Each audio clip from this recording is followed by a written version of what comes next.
to welcome you today to a conversation with Ann Bingaman as part of the Senator Harry Reid Civic Dialogue program. I want to, of course, thank Senator Reid and the Civic Dialogue program for another terrific discussion. This series, hosted at the UNLV Boyd School of Law, brings together public officials, journalists, leading lawyers, academics, and thought leaders. We're honored to continue the series today with former Assistant Attorney General for Antitrust with the Department of Justice, Ann Bingaman. Past speakers include Secretary Jay Johnson and Attorney General Eric Holder, and it's a wonderful chance to talk with Ms. Bingaman today. Ann Bingaman's 40-year career includes law teaching, government and public service, and business. After graduation from Stanford University and Stanford Law School, Ms. Bingaman moved to New Mexico and became the first woman in the state to be hired at a major law firm in that state. Best of all, from 1972 to 1977, she was a law professor at the University of New Mexico Law School with tenure, the first woman to hold a tenured position at that school. She was a leader in the successful efforts to pass a state equal rights amendment, to ratify the federal equal rights amendment, to rewrite New Mexico law to conform to both require the New Mexico Military Institute to accept women as cadets. In 1977, she started her own law firm in Santa Fe, where she began representing plaintiffs in antitrust. In 1983, she moved to Washington, D.C. and continued her antitrust legal practice. And in 1993, Ms. Bingaman was nominated by President Bill Clinton as Assistant Attorney General for Antitrust in the Department of Justice. In that role, she started the landmark Microsoft series of cases and enforced the administration's Telecom Communications Act. She successfully led litigation against market makers on NASDAQ, saving consumers billions of dollars a year. She issued guidelines in healthcare and intellectual property for business. And after service in that role and practicing law for 28 years, she moved into a business career and served as a CEO of different telecommunications companies, including founding SoundPath Conferencing, which became the market leader for audio conferencing for the 100 largest law firms in the United States. She has served as a board member for Stanford University and for the Lear Corporation, and currently serves on the board of Lensic Performing Arts and the Museum of New Mexico Foundation. After remarks from Senator Reid introducing Ms. Bingaman, we look forward to hearing from her. Then we'll open it up for Q&A. Simply raise your hand on the screen and Nakia will unmute you. Nakia will also be reading questions from the queue so please feel free to put questions in the queue. And I do want to take a moment and recognize a good friend of the school, Joe Aliotto, who has spoken at the law school before. Thank you for being here, Joe. And I think I also saw Senator Jeff Bingaman on the Zoom screen. So thank you, Senator Bingaman, very much for joining us today. And thank you, of course, to Senator Harry Reid, who is the UNLV Boyd School of Law's first Distinguished Fellow of Law and Policy, who has done so much for Nevada and for our country. And I am delighted to say he is a lawyer and continues to provide invaluable counsel and insight to the young lawyers in training at this law school. So let me hand it off to Senator Reid. Thank you. Everyone excuse me for my voice. I usually have that great baritone voice. Wow, baritone voice. But anyway, last night my voice started failing on me. So I'm sorry that I kept talking a little louder, but that's the way it is. Nothing hurts, I'm feeling fine, but I'm losing my voice. Now, I appreciate your introduction of Jan, and I have nothing but warm feelings about my relationship with the Bingamans. We spent 30 years together in the Senate. Her husband, Jeff, and I worked together on many, many things. He was chairman of the Energy Committee. We did really good things with renewable energy way back before it was popular. We worked on many issues dealing with public lands, because New Mexico and Nevada have a lot of public lands. And we had to make sure that we preserve some of these lands away from the developers so that these lands could be preserved for our children, our children's children. We created hundreds, thousands of acres of pristine wilderness that are still part of the law of this country. Great. We also, the Bingamans and I, the Bingamans, Landon and I have traveled the world. We went on a number of different codels and we had great times. These were rare occasions when senators could get together, move across the oceans, and have occasions to try to work on relations with our foreign countries. I look back at that as some of the most rewarding experiences where for someone that was raised in a little town in Nevada called Searchlight, for me to travel to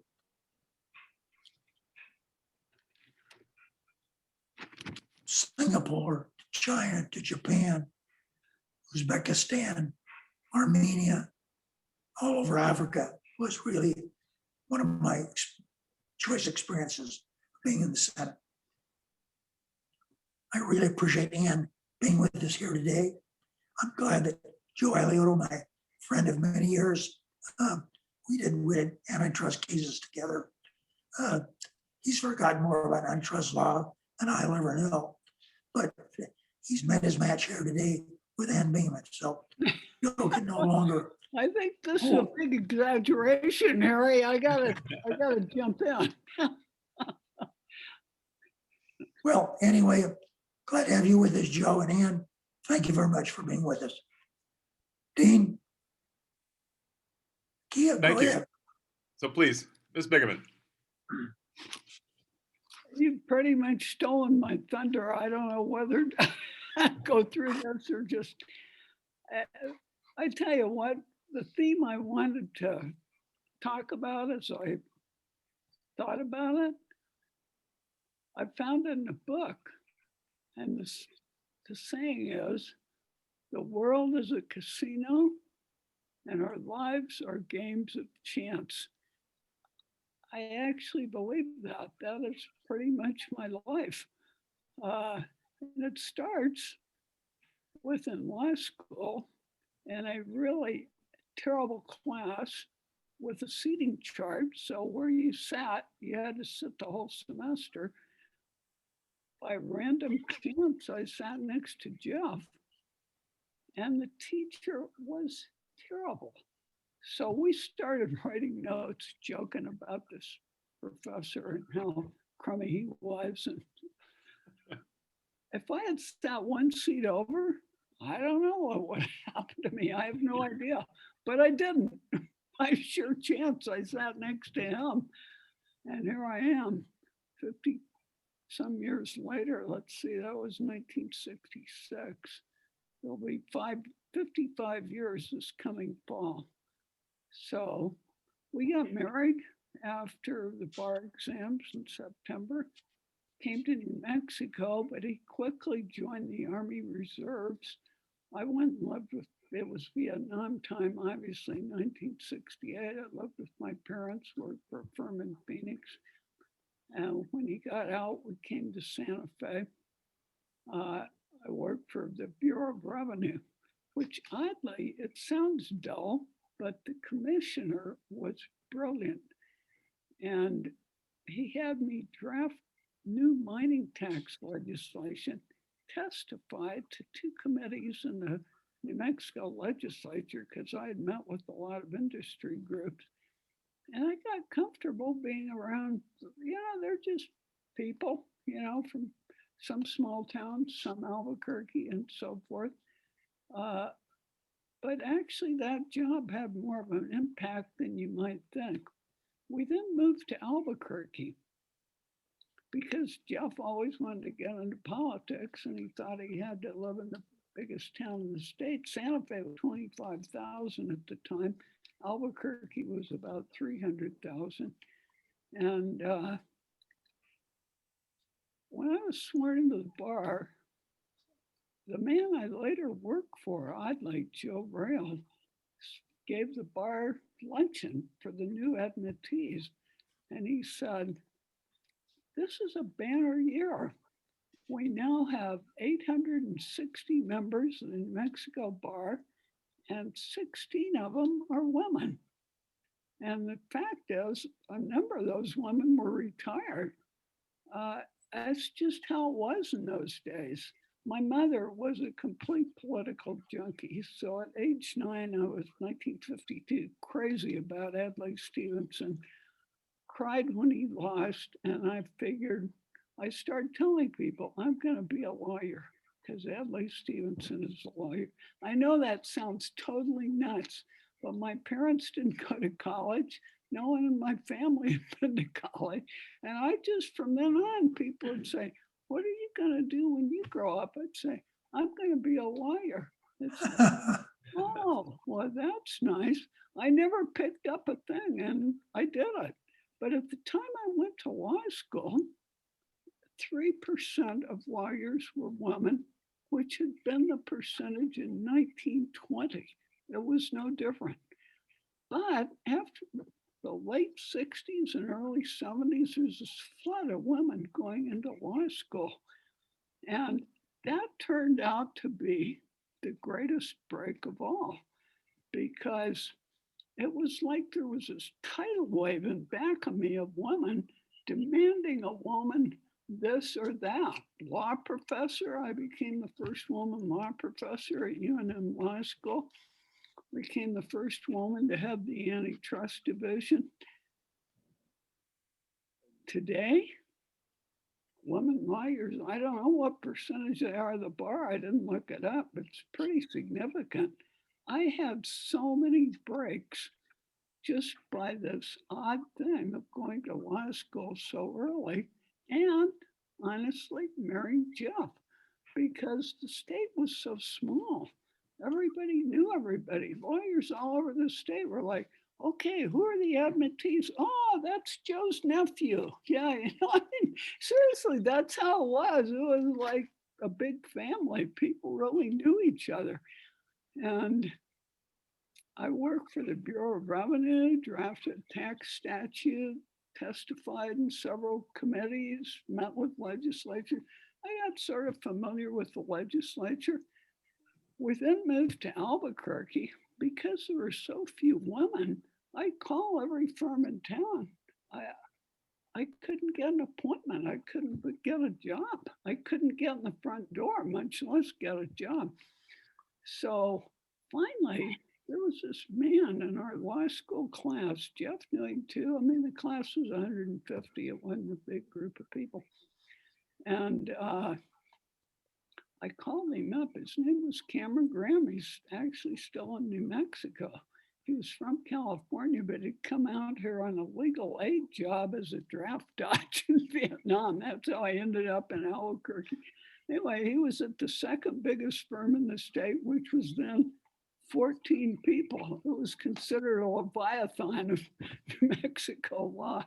I mean, I said, Cameron, I am desperate. I got to get a job. Could you get me an appointment with somebody? He said, oh, yeah, I'll do that. They called back a day or two later, said, meet Joe Rail. He's the hiring partner. And he said to come down such and such. Okay, so I prepare my little one-page resume. I get down there. Joe sits there. He later became a close friend, but that first day he said, we have no jobs.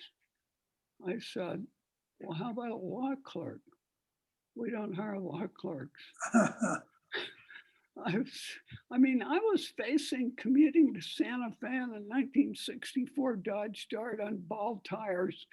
Incredible at that. If I turned over, I was history. It was like, so I just kept sitting there. He said, but you know what you could do, I think? I've been telling the paralegals, he had a personal injury defense practice. So I've been telling the partners, I want to hire a paralegal. And they all tell me, women can't do law. You can't hire a paralegal. He said, there was this firm in Kansas that had 25 paralegals. And he said, but you're a woman and a lawyer. I think I could get the partners to let me hire you as a paralegal. I said, I'll take the job. I'll do it for 1 year. But if I'm not a lawyer at the end of a year, I'm going to quit. He said, this is not a legal track job. This is a paralegal job. I said, okay, we understand each other.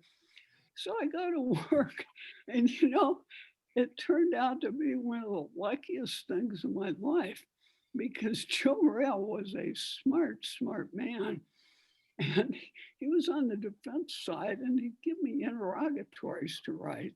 So I got to where I could churn out. I learned to type in 5th grade. We had a teacher who made us, I was a fast typist.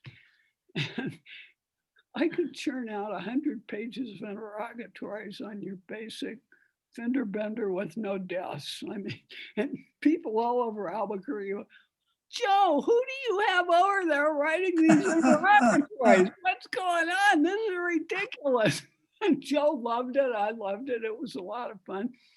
Anyway, the male associates were sort of horrified at a woman who had gone to law school was a paralegal. So they just raised Cain. And finally, May 1st, the partners made me a lawyer. Frankly, I had a much better time with Joe because I was in the library by myself, but it didn't matter because we went back to Santa Fe in July. Jeff said, this is no fun. I mean, frankly, the reason was Albuquerque in those days was a UNM town. Everybody had gone there undergrad, they'd gone to law school, and fraternities, they all knew each other. We were like from Mars, you know, we hadn't gone to UNM. And anyway, we came back to Santa Fe. I worked for the Bureau of Revenue, but let me tell you one other thing. Joe Rail, about 4 months into my work with him, and he said it very casually out in the hall one day. He said to me, I worked for John Bingaman for 4 years in the OPA. John was Jeff's uncle, who was unquestionably, and then he said exactly this, John Bingaman is the smartest man I ever knew. Well, I didn't think much about it. Everybody knew Jeff's family were smart. His uncle was smart. He wasn't a lawyer, but he was a master politician. And I realized later when I had come in through this friend of mine, Cameron Graham, the fact that I was named Bingaman was what got me the job. Plus this firm in Kansas, and Joe wanted a paralegal. But I mean, it changed my life because the bar was so small in those days. Everybody knew the Monroe firm had hired a woman as a paralegal and made her a lawyer. So I am the first woman in the history of New Mexico to be a lawyer for a major firm. The women lawyers are only about 10 practicing. They have 2 or 3 person firms. And yeah, I didn't personally know any of them, but it was, you know, I sort of became famous. And so I go back to Santa Fe. I'm in my little cubicle at the AG. I was happy. I had a good time. One day I'm sitting there, October of 71, I get a phone call, pick it up, hello. And this is Fred Hart. I'm dean down here at the law school. I said, oh yeah, I know who you are, Fred. What can I do for you? He said, well, I'll tell you why I'm calling. We've got 18 women law students and they're demanding we hire a woman law professor. And we've been asking around and everybody says you're pretty good. Do you want to come apply for the job? I said, sure, when do you want me? He said, how about Monday at 9? This was on Thursday. I went, oh, said to Jeff, you are not going to believe this. I think I'm going to be a law professor, he said. Wow, it's amazing. Anyway, so I went down there, I taught a bunch of courses. And the first couple of weeks, the women law students, there were 18 of them out of about, I total of 300, 100 in each of the 3-year classes. They came up to me and they said, you're our woman law professor. We want you to get the Equal Rights Amendment passed. I said, okay, what's the Equal Rights Amendment? I'd never heard of it. I mean, there'd been one in 1920, but now it was in front of the New Mexico legislature. Well, I've been around the legislature. They're just normal people, nothing weird. So I go up there, start talking, I get a few other people involved. It was non-controversial. They pass it. I got a group together. We start making speeches. It passes. And then it was, wait a minute, who's going to revise the laws to comply with this?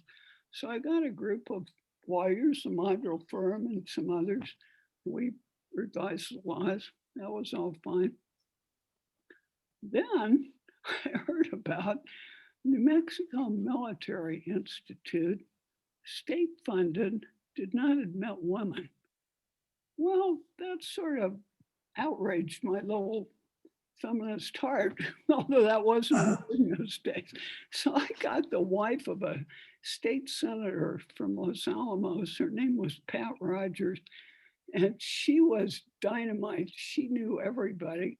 And the building was flooded with NMMI graduates, all the men who were just outraged. They were going to have women at New Mexico. Anyway, Pat got it passed. I watched her, and here was her technique. She had access to the senator's lounge because her husband was a senator. So she'd sit there, she had a list of them. She'd say, okay, bring him in. Eddie Balboa, go get Eddie. Eddie's a buddy of mine. Eddie Balboa comes in. Pat just would throw herself. Eddie, Eddie, Eddie, Eddie, I need you on this. Come on, Eddie, can you give me this? Sorry, Pat, I can't.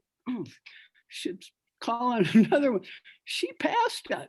I mean, and a woman who worked for me later was in the first cadet class of women. It was like freshman year of college. She said it was incredibly hard. They were razzed. But now NMMI is so proud that they admitted women. That's been like 48 years ago. And this woman I know, Nikki Garcia by name, all of her kids, 4 kids, they all went to NMMI. So anyway, it was fun. New Mexico was small. And so I taught law for 5 years. I just thought, I taught 6 different subject matters in 5 years. I was constantly staying up till midnight cramming. What is the point of this, really? So I just quit. I went in to see the dean. He said, Ann, you shouldn't quit. You could be dean of this law school. I said, Brad, honestly, I don't want to be dean of a law school. He said, what do you want to do? I said, I don't know. I guess I'll find out. So I started a one-person law office July 1st, 1977. But meanwhile, the governor had appointed me to a commission Jimmy Carter set up to pick 5 candidates for 10th Circuit judgeships. And we had to go to Oklahoma and interview people and come up with 5, and then Utah. And I said, I gotta do this thing. Anyway, they said, go ahead. And right, the firm I was saying this to was the Bigby law firm. None of you know this. Harry Bigby was a brilliant man who had a small law firm. He had a case against Gulf because they had bought the entire output of uranium of a mine. Grants, New Mexico has a huge deposit of uranium. It bought the entire output. And then 1 week before I opened my little law firm on June 24th of 1977, the Moss Committee in Congress had held a hearing on Gulf's participation in an international uranium cartel. So I sent out my little announcement and thinking I would represent women in divorces. I didn't know what would happen. And these guys tell me this, and I say, you're the antitrust case against Gulf. I said, you got the wrong person. I don't know any antitrust. You got to hire an antitrust law firm. They said, we don't want a big law firm in here trying to take over the case and the client. You're the antitrust case. Well, it was like, so what did I do? I filed, they had a stack of documents the Friends of the Earth had stolen from the Australian cartel members' office. That's how this came to light. It's like, you know, a couple of 100 pages, maybe minutes of meetings, how they were going to rig bids to utility. So I had those documents. So Joe Rail had taught me to write interrogatories, man. I sat down and whipped out, actually, this huge set of interrogatories to golf about their participation. Oh, man. I mean, it was like a volcano. But we had a terrific judge. And so I get the interrogatories filed. I go to Oklahoma, then I go to Utah.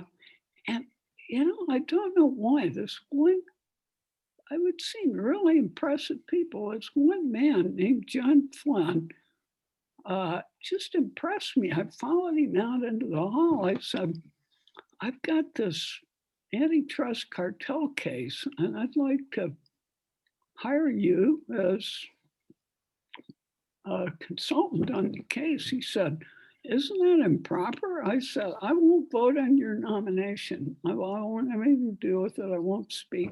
Well, what could he say? So we met and he started. So I told him the basic facts after the meeting. I get back and I found out all these documents that I've asked for in the accompanying are in Canada. They have a secrecy law and you can't get them. And it's illegal to put any facts about them anywhere and answers to interrogatories through a witness. So Flynn, he liked being part of this. It was interesting, obviously. One day he calls me up about mid-July. He says, hey, what's going on with the case? I said, oh, it's bad luck. It turns out all the documents are in Canada. There's this law that says they can't answer interrogatories. So he said, that's not your problem. That's their problem. I said, why? What do you, he said, we got Judge Sirica in the Ampassoan case. Wow. Isn't this amazing? I mean, seriously, it's like one chance thing. He says, we got him to default and issue sanctions in the Ampassoan cartel. Sirica had just been in charge of the Watergate burglars that led to Nixon's resignation. I'm like, this is like unbelievable. So I had a law clerk from Washington, D.C. I said, Peggy, get one of your friends. Here's the case number. Get her to go to the court and give me everything in that file. And she did. This is how long ago it was. You know how I got him? I drove to the Albuquerque airport, walked out on the tarmac. I met a TWA flight. The stewardess walks down with a package and hands it to me. There is no FedEx, there's no UPS, but I have all these Sirica orders. And of course, Sirica was the hero of every judge in the country. So I started filing these motions and attaching Sirica orders. Anyway, we won the case. We got a default judgment valued at $1 billion on March 2nd, 1970. No, I mean, is this unbelievable? Yes. It was incredible. Then there were 3 other cases in New Mexico. So naturally, I got hired on those right away. I formed a real law firm. We had 25 paralegals and 5 lawyers and blah, blah, blah, and they all settled. So anyway, I kept that pretty, I did a big price fixing case in natural gas also. We had.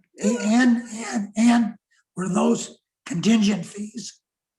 No, it was all by the hour. It never crossed my mind, frankly. I didn't know anything about contingent fees, unfortunately. I'd like to tell you it was, but it wasn't. But we did have 25 paralegals billing at 25 an hour, so we thought we were doing fine. anyways, when I got back to Washington, Jeff runs against Jack Schmidt, a first term senator from New Mexico. Tell him he was an astronaut. Yeah, he was an astronaut. But Jeff grew up with him in Silver City, a town of 7,000. Schmidt's sister was the godmother to his sister's first child. I mean, so Jeff knew Jack Schmidt all his life. Anyway, he ran against him, and he ran a brilliant campaign, frankly. I had nothing to do with it other than contributing some money. But anyway, he beat him by 7.5 points. And I'll never forget election night at 5:30, my mother and brother, Jeff's parents, were with us in an airport hotel in Albuquerque. It's 5:30, we're having dinner and gonna go to Democratic headquarters. They call the election for Jeff at 5:30. And the broadcaster is standing there with a microphone with Schmidt at Republican headquarters, and he hands him the microphone. He said, "Senator, did you expect this?" And Schmidt says, "It never crossed my mind." I'm not kidding you. I saw that with my own eyes.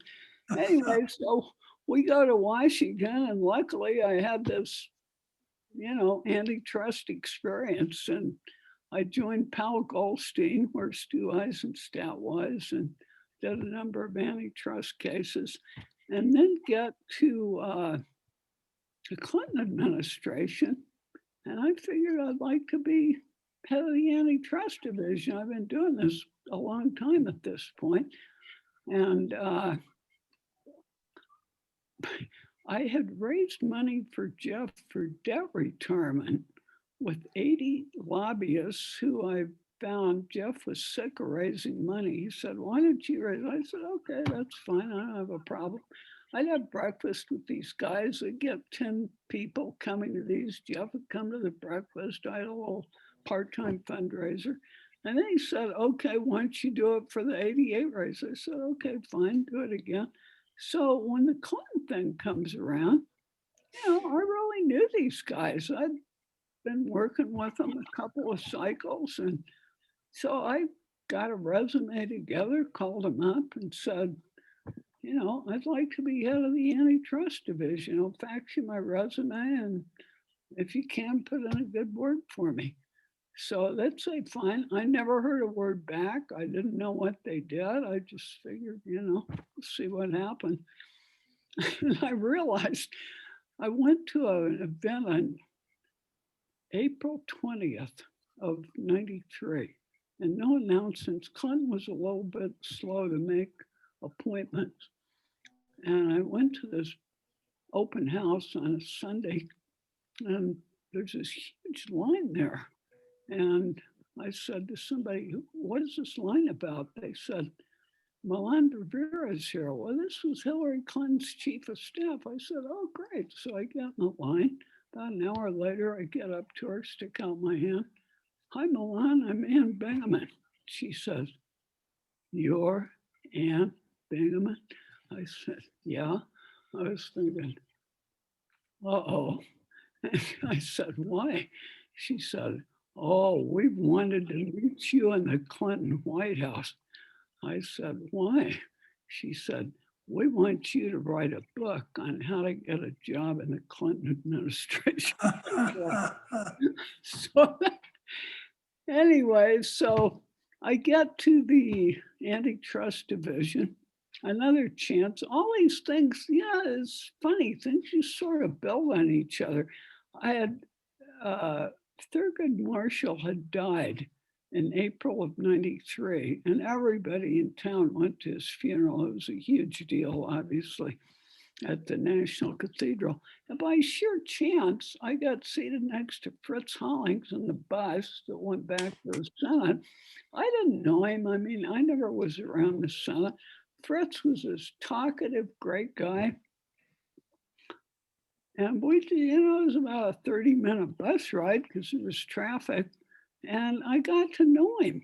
So I get to the antitrust division and I find out they have 25 paralegals who are former secretaries.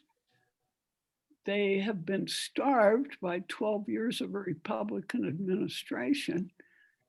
And we needed more money. And Fritz was head of the Senate Appropriations Committee. So I go up, I get our budget person, we get a complete list of what we need and printouts and so forth. He and I go up and see Fritz, and I also took these big lit charts of the cases I wanted to bring and what they were. Fritz was beyond brilliant. He was a really incredible person. So the first thing I did was go through all these cases with him and say, tell me about that one. He got it 100%. Had been a plaintiff's lawyer for many, many years. And then I told him, we needed money. We were badly understaffed. And, oddly, I don't remember what he gave us. I think it was 20 million. I'm not sure, but Fritz took care of us from then on. And the best case I brought in the division, we sued Microsoft twice. It was by complete chance. I was riding on an airplane. They used to want you to give speeches. There's a Forbes magazine. The last page of it had this article called Fun and Games on NASDAQ. So I read this thing. It basically says all of NASDAQ is price fixing. So I bring it back, and right away we open up. We had all these paralegals. They produced all their tapes. These traders are fixing prices, and we have the tapes. We got the companies in there and played their own tapes to them. Anyway, we obviously got a settlement from all of them. And then there was a follow-on plaintiff's class action that got $1 billion. I mean, they were charging 25 cents per share of stock. So if you sold 100 shares of stock, it's like 2 things of a keyboard. It's $25 and on and on. Anyway, it was a lot of fun. And honestly, I really think chance has a much bigger role in all of our lives than we like to admit. We feel like we're in charge of what we're doing. Well, sort of. After things happen, you can run with them, but it takes a lot of chance to get you there. So that's basically What a wonderful story. That is so good. Hey, Dean, that's as good as it gets, huh? what Yes, you sir. said. What did you? Yes, thank you. So we please let's raise your hand if you have a question, or put it in the chat if you have a question. So Ms. Bingaman, you've said that the NASDAQ case. Please, we're in the West here. Oh, Ann, call me Dan. So I'm in the West too. So you've said that the NASDAQ case was your biggest accomplishment as head of the antitrust division. Why is that? Well, why is it? Yeah. Well, it hadn't occurred to anybody to do before. It was, here you have this public, every Wall Street firm is fixing prices on NASDAQ. Every Merrill Lynch, Goldman Sachs, I mean, you name it. And they knew it. And ordinary consumers, in fact, I mean, I tumbled to it from this Forbes article, this one-page thing, but then I started getting, it was sad, honestly. There was these handwritten letters from clearly elderly people, and they would write to me by name and list, I have 100 shares of IBM or whatever, and here's what I paid in commission to sell it. And they go through all this stuff. I mean, it sort of hurt you, because here you have these giant Wall Street banks taking money out of ordinary elderly people's pocket, and a lot of other people too. It was just amazing. It was like in plain sight of the whole world. And these guys were so brazen, they thought nothing of it. I mean, anyway, I felt good about it. And you settled, I think, for $1 billion which I think remains the largest antitrust settlement in history. No, I didn't. The plaintiffs, the antitrust division can't get money damages. There was a plaintiff's follow-on class action of plaintiffs' lawyers that got $1 billion, not the division. But we stopped the conduct in '96. I didn't leave the job till I got a consent decree. And we had a meeting with every one of these firms, and we would play their own traders talking to each other, cussing out guys who broke the spread return. That was a lot of fun, I'm telling you. This isn't too good. Anyway, How did you decide to bring the Microsoft case? I was in all the press. I mean, everybody was going crazy about it. People were coming in to see me, AOL and so forth, and they were bundling their internet browser with a monopoly product. And it was sort of obvious, frankly. Not sort of obvious, it was obvious. But so And it wasn't a tough call, I'll put it that way. I tell you what we did do though. Yeah. I had a big thing about doing cases jointly with other US agencies and foreign. And so for instance, the NASDAQ case, I went to see Arthur Lovett early on, who was then chairman of the SEC, and told him about this. And he followed it closely and got the same documents and put in a rule afterwards from the SEC to prevent this from ever happening again. With Microsoft, I did it with the EU, who had a similar case, and went over there. And anyway, that was part of it, was to, you know. Ian, let me tell you a story about Arthur Levitt. My son went to law school with a young man who was paralyzed from the neck down. He did well in school, but no one was going to hire him. So out of nowhere, I didn't know him, but I called Arthur Levitt. And I said, Mr. Levitt, my son has a friend. Gave him his name. He said he's paralyzed from the neck down. He's a good lawyer. Nobody will hire him. Will you get him a job? He gave him a job, and the young man, after about 30 years, retired. That was because of the good offices of Arthur Levitt. He was a great guy. He really was. I got to know him. Well, I didn't know him before NASDAQ, but it just made sense to me. You know, the SEC is in charge of these markets. They ought to prevent this from ever happening again. I used to call Levitt every year or so and tell him he's still there working. But I was happy about it. I sort of lost track after I left the job and went into business, frankly. So you're credited with basically reviving the antitrust division at the Department of Justice. And I know when you left, they named the auditorium there for you in tribute to your work. No, you know, it wasn't after I left. It was in 2019. And it was odd. The Republican Assistant Attorney General under Bill Barr, need I say more, calls me up out of the blue. I guess I've had the same cell phone number since I invented cell phones. I just kept it. So he calls up and tells me who he is. I mean, I have never been in the division since I left. He says, we want to name an auditorium after you. And I said, I was just frankly pretty suspicious. It's odd to me. It's like, why would this be happening? What's in it for me? And anyway, I said, look, I got to think about this. I don't know. So we hung up. I said, I'll get back to you in a week or two. I asked Jeff, and he said, oh, you ought to do it. He's trying to look bipartisan. All these guys want to do that. You're a Democrat, and he's a Republican. And our granddaughter might like to go see an auditorium named after her grandma someday. What can I say? Okay.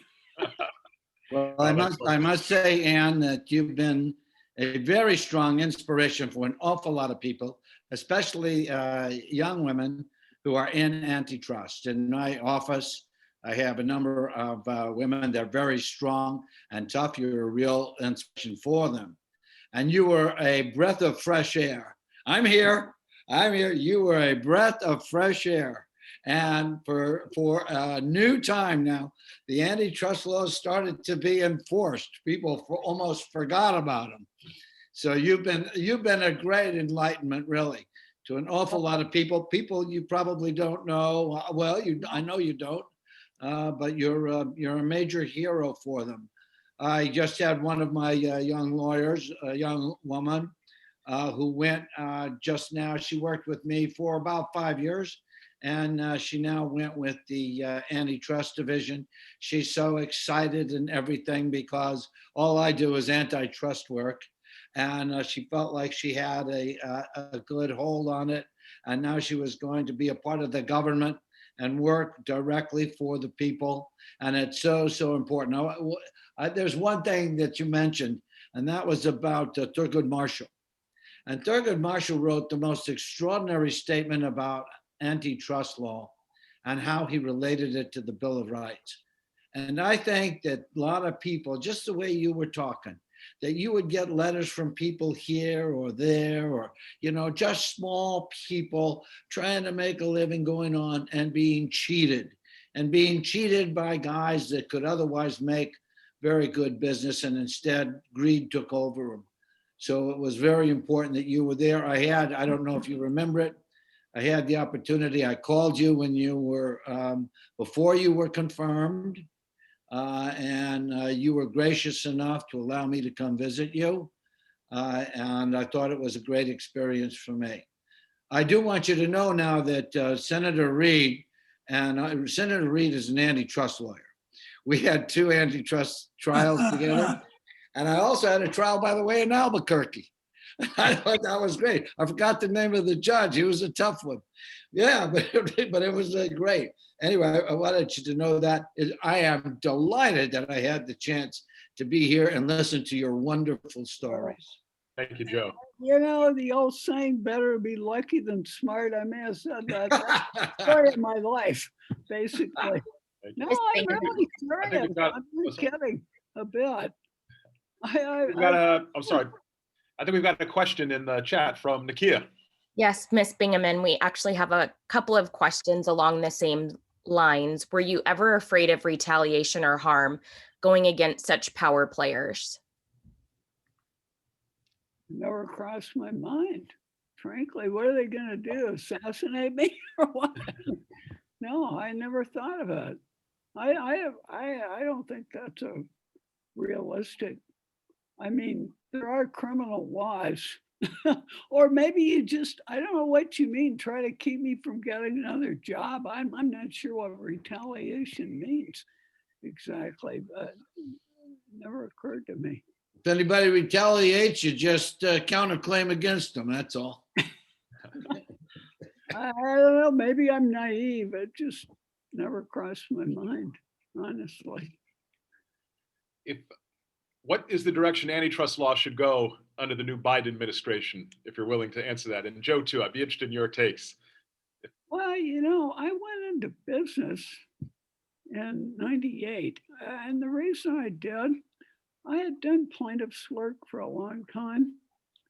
I didn't want to keep doing it. I wouldn't say it was boring, but I mean, I just want to do different things, And I had sat next to a guy named Brian Thompson, who was head of the 4th largest long distance company, just by chance on a shuttle from New York to DC. And there had been the Telecom Act hearings that Al Gore and what had a lot to do with it. And I testified and blah, blah, blah.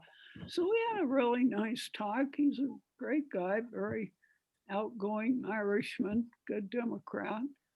And that only happened about I didn't want to do defense practice and I didn't want to keep doing plaintiff's cases. I just figured I got to do something else. I just cold called Brian Thompson one day.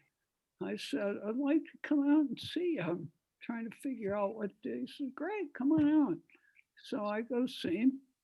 I said, I explained to him I didn't want to do defense work. I was tired of plaintiff's work after 25 years. And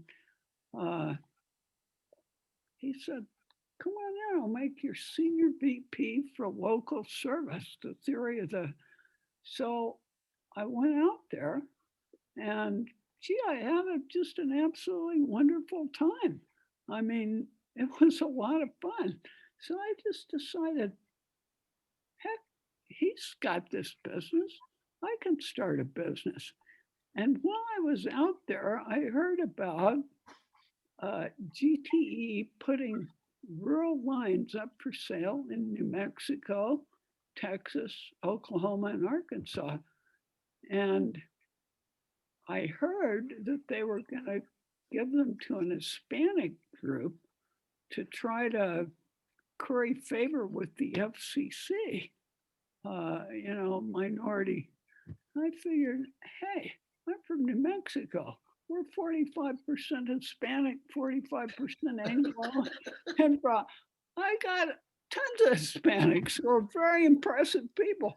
I just got a group together, and oddly, Bill Barr, was then general counsel of GTE.